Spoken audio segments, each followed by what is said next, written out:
Hey everyone, just doing a quick update or giving you a quick update. Some of the stuff we've been working on.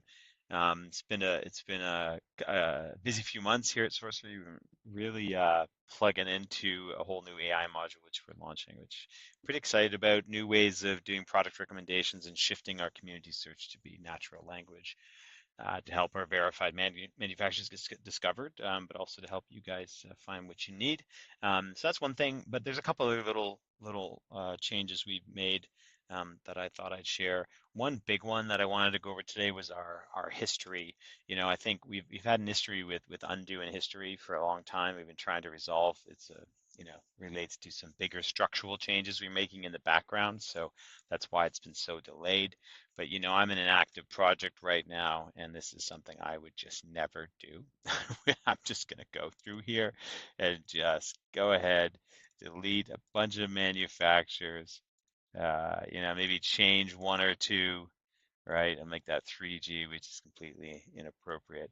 And then maybe I'll go over to my color temperature here and delete that, change that to like 1800 or something like that, or 4000. So, it's a live project, and typically that would be quite a pain to undo, which has been an issue. Now we have a history button here. If I load that up, it now lists all of the changes I did. So now I can just do this. It confirms. I can do this. It confirms. And it's undoing all that stuff I did.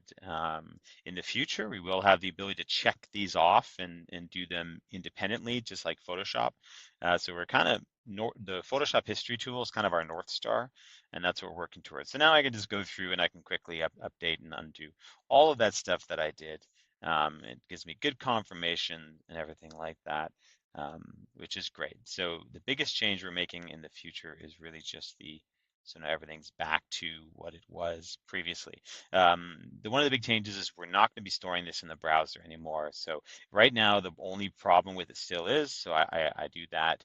And then if I go and I see that it's there, if I refresh or I leave the project, come back in, the undo gets reset, but we will be changing that so that it's stored in our backend.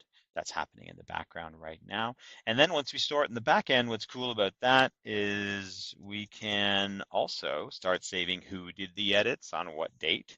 So in the future, this will come out. It'll be a big window. It'll say who made the edits, what date they were made. You can individually undo them, etc. So really excited about that. But I thought that was a cool change that we made that I thought I'd quickly share today. Cheers.